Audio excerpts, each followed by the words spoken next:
Voilà, nous sommes de retour sur le plateau pour introduire cette séquence autour du thème Oser réussir la bonne posture, qui va commencer par une masterclass un petit peu de la part d'Amélia Lobé, qui est psychologue et auteur, qui normalement nous rejoint à distance. Madame Lobé, je crois que vous pouvez parler. Je m'appelle Amélia Lobé, je suis psychologue et auteure et je vous remercie beaucoup de m'accueillir parmi vous aujourd'hui. La première question que j'ai envie de vous poser, c'est: avez-vous envie d'exercer une activité professionnelle ou d'entreprendre une formation? Si la réponse est oui, sachez que tout est possible.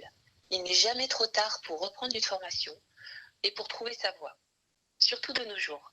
Je sais que vous êtes capable d'accomplir beaucoup de choses. Vous êtes capable de déverrouiller vos freins, de reprendre confiance en vous et de vous motiver. Justement, je vais commencer par vous parler des points de blocage et des freins qui peuvent nous empêcher d'avancer quand on cherche sa voie.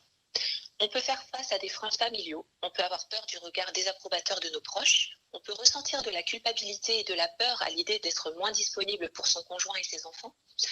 On peut craindre de ne pas parvenir à jongler entre sa vie professionnelle et personnelle.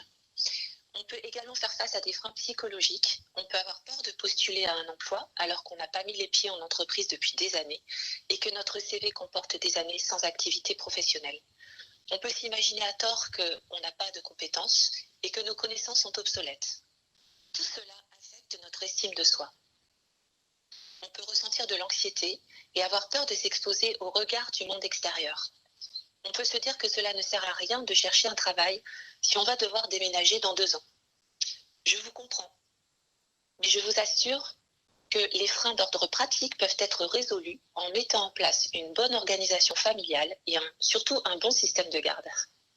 Quant aux freins d'ordre psychologique, ils correspondent souvent à des croyances limitantes. Les croyances limitantes sont des certitudes autodévalorisantes. La bonne nouvelle, c'est que nous pouvons modifier ces croyances et surtout rationaliser, afin d'avoir un état d'esprit plus propice à une recherche d'emploi ou à une recherche de formation. Premier exemple, si vous craignez d'être moins disponible pour votre famille à cause du travail, vous verrez que c'est plutôt l'inverse qui se produira. C'est justement le fait d'avoir une activité rien qu'à vous et le fait de vous réaliser intellectuellement qui vont vous rendre plus disponible pour votre famille. Vous serez fier de vous, vous serez certainement épanoui et toute votre famille en profitera. Lors de vos moments en famille, vous serez pleinement présente. De plus, avec une bonne organisation familiale, avec des horaires de bureau, un temps partiel ou une auto-entreprise, il est tout à fait possible de conserver du temps pour votre famille. Vous pourrez réaliser un bon équilibre vie professionnelle, vie privée. Deuxième exemple, si vous avez peur de sortir du cadre de l'armée et si vous craignez un regard extérieur porté sur vous, sachez que nous sommes souvent notre pire juge.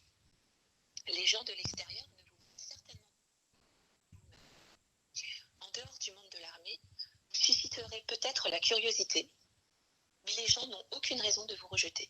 Au contraire, vous serez respecté. Dans tous les cas, vous serez considéré comme une personne avec une existence propre, indépendamment de votre rôle de parent et d'époux ou d'épouse. Ensuite, je vous propose de passer à l'action. Premier exercice. Je vous propose d'examiner vos croyances limitantes à la loupe et de travailler sur chacune d'entre elles. Quelles sont vos croyances? Est-ce qu'elles sont rationnelles? Est-ce qu'elles correspondent vraiment à la réalité? Ensuite, je vous invite à modifier votre perspective par rapport à ces croyances. Il vous suffit de vous lever, de traverser la pièce et d'examiner vos certitudes sous un autre angle. Non, cela n'a rien de fou de rêver à créer une auto-entreprise. Cela n'est pas fou non plus d'avoir une famille et d'avoir envie de travailler. D'autres personnes le font et cela fonctionne. Alors pourquoi pas vous? Deuxième exercice. Je vous invite à vous demander ce que vous souhaiteriez faire dans l'idéal si vous vous autorisiez à rêver. Quel serait votre job de rêve? À quel rythme souhaiteriez-vous l'exercer? Comment est-ce que vous vous imaginez votre vie professionnelle et familiale dans l'idéal? Dans quel genre d'activité est-ce que vous vous imaginez? Avez-vous un centre d'intérêt pour lequel vous êtes doué et que vous pourriez transformer en activité professionnelle? Posez-vous ces questions sans vous censurer. Je suis sûre que vous avez un rêve qui attend de devenir une réalité. Troisième exercice, essayez de vous projeter positivement dans la version professionnelle de vous-même. Imaginez-vous en train d'aller au travail, imaginez-vous en train de travailler en équipe, imaginez-vous en train de réaliser vos créations et de les vendre. Imaginez à quel point cela pourrait être gratifiant de gagner votre propre argent. Il y a une partie de vous qui a certainement besoin de se révéler et de s'épanouir. Cet exercice de visualisation positive vous aidera à vous accorder du crédit et à transformer le rêve en la réalité. Quatrième exercice, pourquoi ne pas vous inspirer du parcours d'une personne que vous tenez en haute estime pour les valeurs qu'elle incarne et pour le parcours qu'elle a réalisé. Cela peut être l'une de vos amies, l'une de vos sœurs, l'amie d'une amie ou l'une des personnes formidables que nous avons entendues tout à l'heure. Si cette personne réussit à concilier travail et famille, pourquoi pas vous? Concrètement, je vous conseille également de réaliser un bilan de compétences avec l'APEC ou avec Pôle emploi ou avec Défense Mobilité. Cela vous aidera à définir le genre de travail que vous pourriez faire. Réfléchissez au champ des possibles.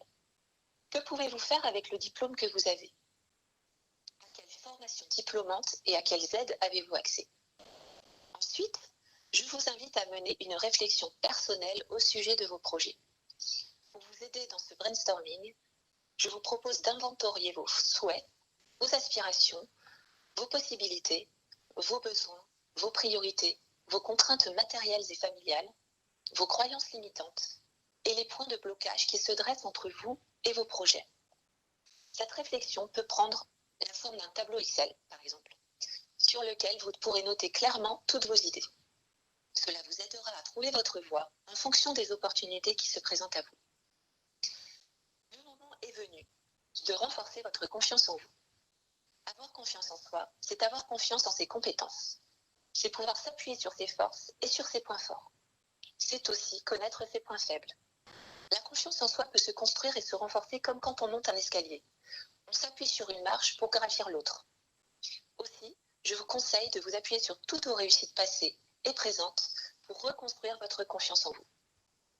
Vous vous appuyez sur une réussite pour accomplir autre chose et pour développer d'autres compétences. Vous mettez cette réussite sur la liste de vos crédits. Appuyez-vous également sur vos valeurs car elles sont votre colonne vertébrale. Je vous propose cet exercice. Prenez un moment au calme et souvenez-vous de tout ce que vous avez réussi dans le passé. Toutes les expériences que vous avez vécues peuvent vous servir. Il n'y a pas de mini-réussite. Tout acte positif qui fait sens pour vous peut être pris en compte. Ces actes mettent en lumière des compétences sur lesquelles vous pouvez vous appuyer dans une autre situation. Enfin, je vous propose de découvrir vos soft skills. Les soft skills sont des compétences comportementales et humaines qui sont de plus en plus appréciées dans le monde du travail aujourd'hui. En effet, dans votre vie de conjoint de militaire et de parent en situation de célibat géographique, vous avez développé des capacités et acquis de véritables compétences. La capacité d'adaptation, le sens de l'organisation, la résolution de problèmes, le dynamisme, la patience, l'autonomie, la gestion du budget, la gestion du temps, le sens du collectif, la motivation, la consistance, la débrouillardise, la pugnacité, la réactivité, l'intelligence émotionnelle. Et surtout, en tant que conjoint de militaire, vous faites face à des situations de stress que la plupart des gens ne connaîtront jamais. En d'autres mots, vous faites preuve d'une forte résistance à la pression et au stress. Vous avez donc développé de nombreux soft skills. Toutes vos capacités et vos compétences sont transposables et utiles dans une vie professionnelle. Comme dernier exercice, je vous invite à identifier et à lister vos soft skills.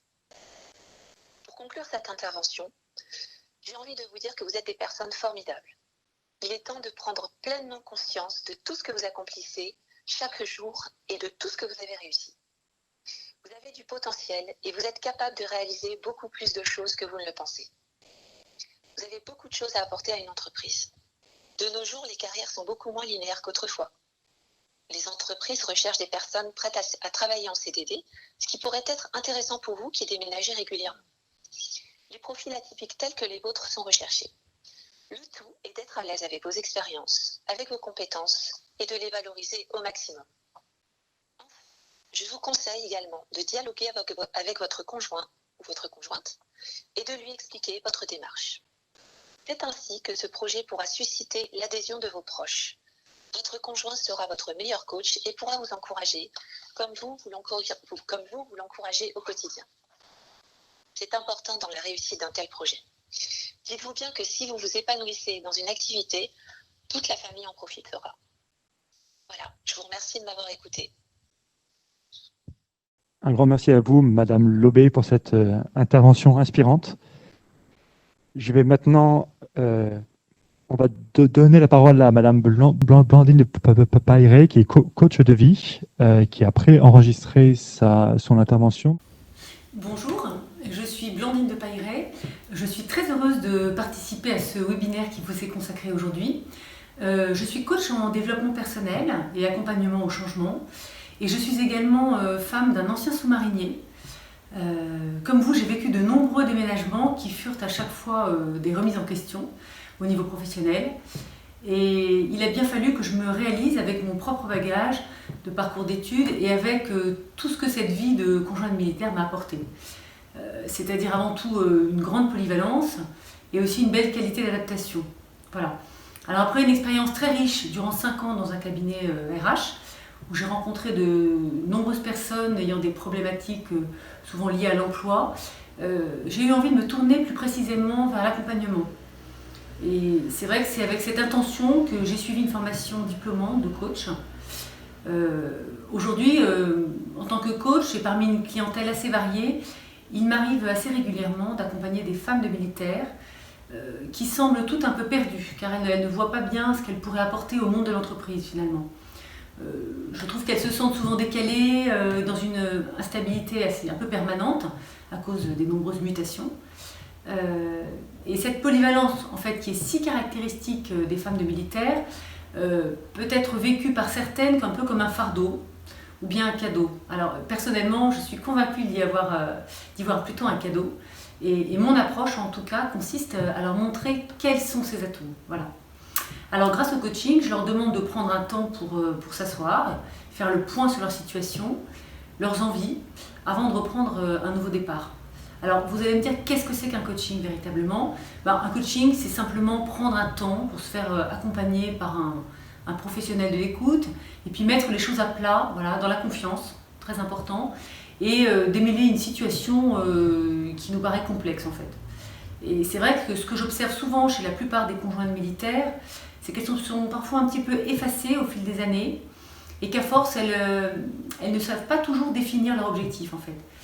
C'est comme si c'était un petit peu enfoui. Voilà. Alors, grâce à l'art du questionnement, on peut faire émerger ce cap à atteindre.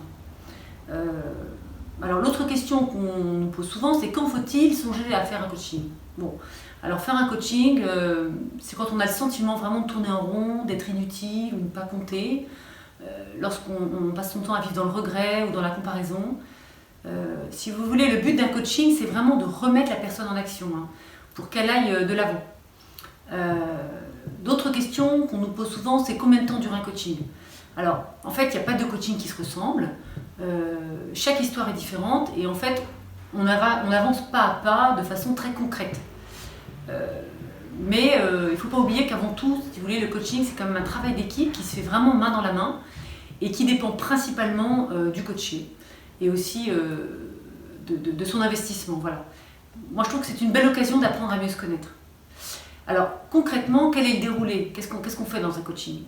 Au-delà de l'échange sur les points qu'on a évoqués auparavant, j'ai dans ma boîte à outils toute une série de dispositifs et de petits exercices très concrets qui seront l'occasion de faire émerger de façon très positive et dynamique et interactive aussi cet objectif qui est parfois un peu enfoui. Voilà. Par exemple, je les invite à m'exprimer quelle serait selon elles, selon leurs rêves, une activité qu'elles aimeraient entreprendre. Et aujourd'hui, j'ai envie de vous poser aussi à vous la question, vous qui suivez ce webinaire, par exemple, sans penser du tout au fait que vous êtes une femme de militaire, si vous aviez des super pouvoirs, les pouvoirs de superwoman, quel serait le métier de vos rêves ? Voilà. Réfléchissez à ça. Et une fois que l'activité a été évoquée, je vous invite aussi à lister tout ce qui vous plaît dans cette activité, jusque dans les moindres détails. Et qu'est-ce qui va vous donner des émotions positives en fait ? à vouloir aller dans cette direction. Et ça, c'est ce qui va vous donner du sens pour avancer. Et c'est là-dessus que vous pourrez vous appuyer de façon très concrète pour atteindre l'objectif. Voilà. De cette liste va découler une série de petits pas qui représenteront en fait votre action. De la même façon, je vous invite aussi à vous poser la question, qu'est-ce qui pourrait vous empêcher d'atteindre ce rêve? Voilà. Si l'objectif a parfois du mal à se dessiner, c'est souvent le cas avec des vies très mouvementées, très hachées comme les vôtres, c'est qu'il y a des freins. Et le coaching peut aider à les mettre en lumière pour mieux les lever. Voilà. Très souvent, ces freins évoquent la question de l'estime de soi. Alors, sachez déjà que cette question de l'estime de soi, elle est propre à chacun de nous. Hein, aussi bien pour vous en tant que conjoint militaire que pour les grands chefs d'entreprise. Bon. Mais l'estime de soi, c'est quoi finalement? L'estime de soi, on pourrait dire que c'est la valeur qu'on s'attribue à soi-même. Voilà. Elle s'appuie, cette valeur, finalement, le plus souvent sur nos capacités, mais aussi sur notre image d'elle-même. Voilà. Et en coaching, on peut travailler sur cette image et on peut essayer de la redorer. Très souvent, les conjoints militaires s'effacent un peu derrière l'image du conjoint lui-même militaire. Voilà. Il a du mal à parler de lui-même, à se mettre en valeur. Pourtant, moi, ce que j'observe, c'est que vous avez une vraie valeur. Vos conjoints, d'ailleurs, qui s'appuient sur vous lorsqu'ils sont en mission, ils le savent bien. Vous êtes vraiment la base arrière pendant leurs absences qui peuvent être très longues. Et on sait très bien qu'un militaire serein sur le terrain, c'est un militaire qui sait que sa base arrière est solide. Voilà. Et ça dit beaucoup sur vos compétences. Par exemple, la résistance au stress, votre capacité d'organisation, d'anticipation, de fiabilité, votre capacité à prendre des décisions, tout ça est transposable au monde de l'entreprise. Voilà. Moi, je vous invite à lister aussi tout ce que vous avez pu mettre en œuvre depuis le début de votre vie de conjointe militaire. Cette estime de soi, ça parle aussi donc de l'image, ça parle aussi de la posture. La posture, le regard, l'attitude, avoir quelque chose à raconter. Voilà, moi je pars du principe que ce qui n'est pas raconté n'existe pas. Donc vous avez des vies qui ne sont pas banales, et vous-même vous n'êtes pas banal. Donc voilà, essayez de refaire un petit peu ce film pour pouvoir avoir quelque chose à raconter. Donc je vous propose un petit exercice très concret pendant ce webinaire. Voilà, c'est pour essayer de mieux voir à quoi vous correspondez, vous pourriez demander à une personne de votre entourage, une personne de confiance, mais qui ne soit pas une personne de votre famille, voilà, de vous exprimer en quelques phrases ce que vous représentez, et avec quelques adjectifs. Et demandez-leur de vous envoyer la réponse par écrit, afin que vous puissiez vraiment relire cette réponse et vraiment prendre conscience de ces mots, qui sont souvent très forts. Et vous aurez comme ça une autre image, un petit peu, avec une prise de recul de ce que vous pouvez représenter aux yeux des autres. Et vous pourrez, je sais que pour certaines d'entre vous, ça peut être très utile de pouvoir s'appuyer sur ces témoignages qui sont vrais. Alors, croyez en ce qu'on vous dit, ayez aussi l'humilité d'accueillir les compliments, voilà, en toute réalité finalement. Et j'ai envie de vous dire, n'ayez pas peur en fait, ne restez pas seul, ça c'est vraiment important, ne restez pas seul, faites-vous accompagner si vous en avez besoin, et puis osez, pour réussir il faut oser, il faut se lancer, vous avez une place à prendre, et voilà, ne vous retenez pas, l'entreprise vous attend avec toutes vos belles qualités. Voilà, très bon courage à toutes, au revoir. Très bien, donc merci, ça conclut cette séquence 4. Et donc nous allons introduire la prochaine séquence sur des réflexions sur la biactivité. Voilà, on se retrouve très vite.